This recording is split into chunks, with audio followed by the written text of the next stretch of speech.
आज हम पढ़ने वाले हैं पीएफओ के बारे में। पीएफओ का पूरा नाम होता है पावर फ्रीक्वेंसी ऑसिलेटर। ठीक है, अब पीएफओ की बात की जाए तो पीएफओ भी एक आईसी होता है। ठीक है, ये एक पेस्टेड आईसी, प्रिंटेड आईसी होता है जो इकलौता हमारे मोबाइल फोन के बोर्ड पर एक प्रिंटेड आईसी होता है, जिसको हम लोग पीजीआईसी भी बोलते हैं। क्योंकि ये एक आईसी है, ठीक है, इसलिए इसका डिनोटिंग लेटर जो होता है वो होता है क्यू। अब बात करते हैं इसके काम की।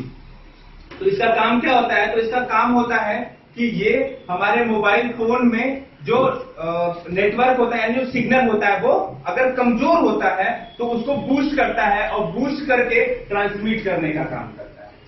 ठीक है, तो अभी ये सिग्नल को ट्रांसमिट कैसे करता है देखिए।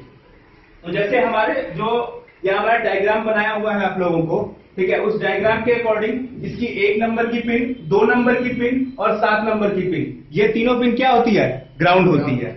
अब बात करते हैं इसके 4 नंबर और 5 नंबर के पिन की। तो इसका 4 नंबर और 5 नंबर का पिन कनेक्टेड रहता है हमारे बैटरी कनेक्टर से। ठीक है, अब बैटरी कनेक्टर से जो कनेक्टेड रहता है, तो बैटरी कनेक्टर से जो सप्लाई आती है वो सीधे 4 वोल्ट की इसको मिलती रहती है। ठीक है, फिर बात करते हैं पॉइंट नंबर 3 की और 6 की। तो इसका जो 3 नंबर और 6 नंबर होता है वो अलग अलग फ्रीक्वेंसी के लिए जुड़ा रहता है हमारे एंटीना स्विच से, और एंटीना स्विच के साथ वो एंटीना पैड पे जाता है हमारा सिग्नल और फिर वहां से ट्रांसफर हो जाता है। ठीक है, हमारे टावर के लिए।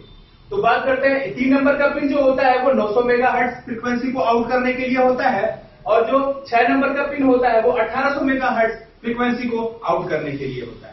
अब आप लोग सोच रहे होंगे कि ये 900 मेगाहर्ट्ज और 1800 मेगाहर्ट्ज होता क्या? तो सबसे पहले ये जानने के लिए हमें ये समझना पड़ेगा कि हमारा नेटवर्क क्या चीज होता है। ठीक है, तो जो हमारा नेटवर्क अभी के समय में हम लोग यूज कर रहे हैं वो जीएसएम नेटवर्क यूज कर रहे हैं। अभी जीएसएम क्या चीज होता है? तो जीएसएम का मतलब होता है ग्लोबल सिस्टम। मैंने बता रहा था कि ये जो जीएसएम फ्रीक्वेंसी होती है, यानी जीएसएम नेटवर्क की फ्रीक्वेंसी जो होती है वो 2 तरह की होती है। पहला होता है डीसीएस, दूसरा होता है जीएसएम। ठीक है, तो जो डीसीएस होता है, जिसे हम डिजिटल कोड सर्विस बोलते हैं, वो 900 मेगाहर्ट्ज का होता है। और हमारा जो जीएसएम होता है, जिसको हम ग्लोबल सिस्टम ऑफ मोबाइल, पूरा नाम इसका है, वो हमारा 1800 मेगाहर्ट्ज, 1900 मेगाहर्ट्ज और 2100 मेगाहर्ट्ज का होता है। साथ ही साथ 2300 मेगाहर्ट्ज अभी जो कि प्रोसेस में है। ठीक है, अभी ये सभी के मोबाइल में नहीं है। ठीक है, अभी आया नहीं हुआ पूरी तरीके से, प्रोसेस में है अभी।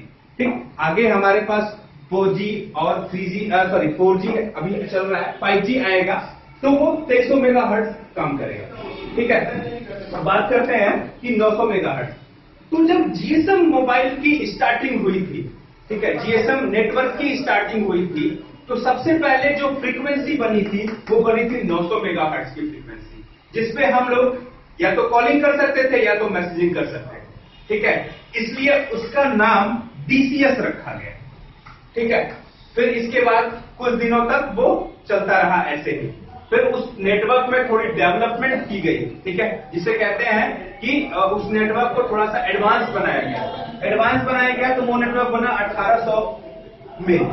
तो जब 1800 मेगाहर्ट्ज का वो बना तो उसका नाम बदल के रख दिया गया जीएसएम।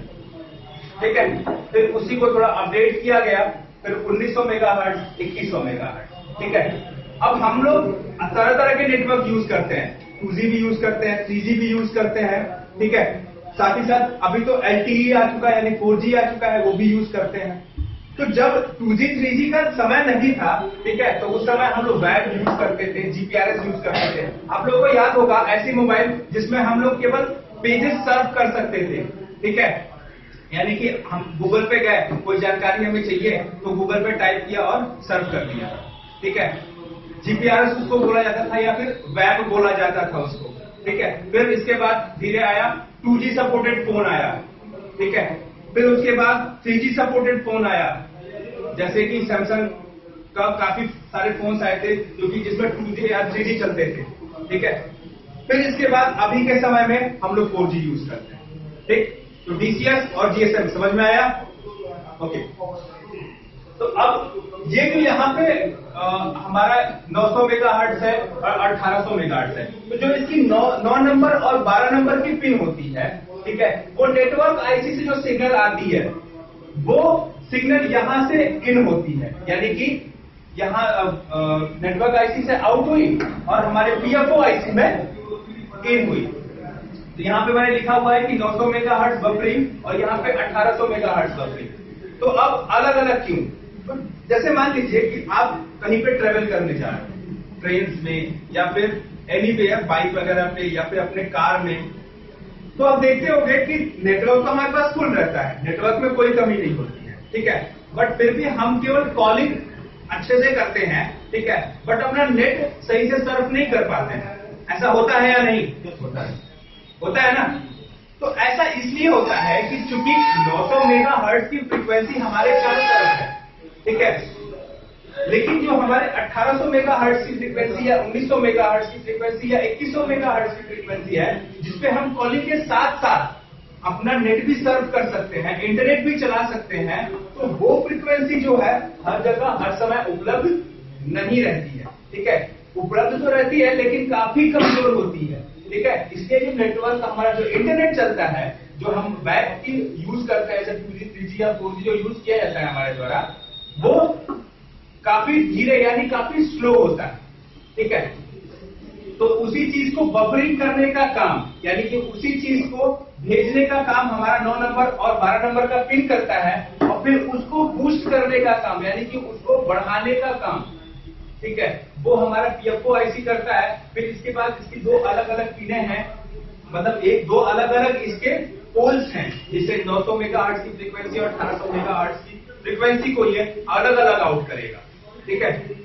जैसे कॉलिंग की जो कॉलिंग जब हम लोग कॉलिंग करते हैं, ठीक है, तो उस समय हमारी फ्रीक्वेंसी कुछ अलग होती है, तो उसको आउट करने के लिए हमारे पास कोई अदर पोल है, और अगर हमारे पास अगर नेट हमें यूज करना हो, इंटरनेट वगैरह यूज करना हो, ठीक है, तो उस समय हमें कॉल करने के लिए थोड़ा अलग फ्रीक्वेंसी रहेगी, ठीक है, तो अलग पोल से वो आउट होगा, ये होता है। प्लस यहाँ पे लिखा गया है 10 नंबर और 11 नंबर की पिन, ये भी 900 मेगाहर्ट्ज और 1800 मेगाहर्ट्ज की है, लेकिन ये पावर कंट्रोल करती है, ठीक है।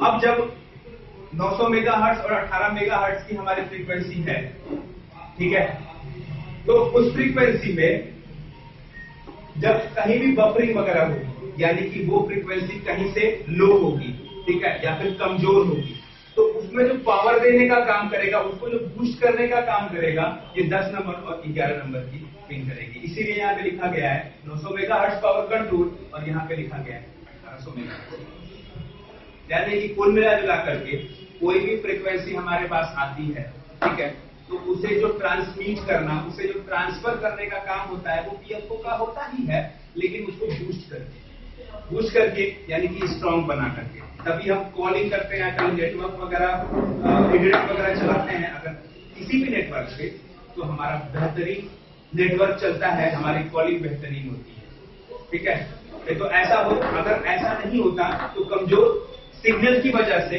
हमारे पास क्या होता है कि हम लोग जब कॉलिंग करते या फिर किसी से इंटरनेट के थ्रू जुड़ रहे होते, तो नेटवर्क में काफी फ्लक्चुएशन होती है, ठीक है, जबकि ऐसा कहीं भी नहीं होता। कॉलिंग करिए या इंटरनेट चलाइए, हमें कोई दिक्कत नहीं होती है, ठीक है। क्या आपने कभी ट्रेन में बात की है किसी से फोन पे?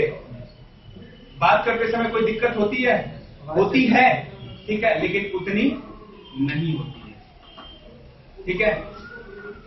चलिए अब बात करते हैं कि पीएफओ अगर हमारा खराब हो जाए तो क्या दिक्कत होगी, ठीक है। पीएफओ अगर खराब हो जाता है, ठीक है, तो हमारे मोबाइल में सबसे पहली प्रॉब्लम आएगी कि हमारी बैटरी बहुत ज्यादा खपत होने लगी, ठीक है। अभी क्यों? क्योंकि बैटरी कनेक्टर का सीधा संबंध किससे है?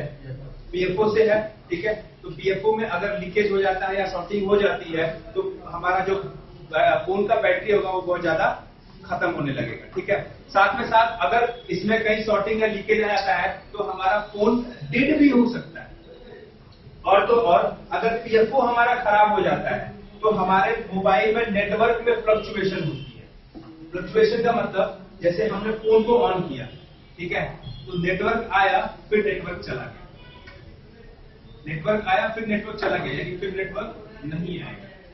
ये होती है पीएफओ से होने वाली प्रॉब्लम, ठीक है। तो अब पीएफओ के बारे में कोई क्वेश्चन कोई क्वेश्चन अब जो No, sir. बताया वो समझ में नहीं आया? No sir. कोई क्वेश्चन? No sir. ठीक है, हो गया। तो आज का टॉपिक यही था। कल नेटवर्क के अदर सेक्शन जैसे एंटीना पैड और एंटीना स्विच के बारे में जानेंगे। ठीक है, फिलहाल आज के लिए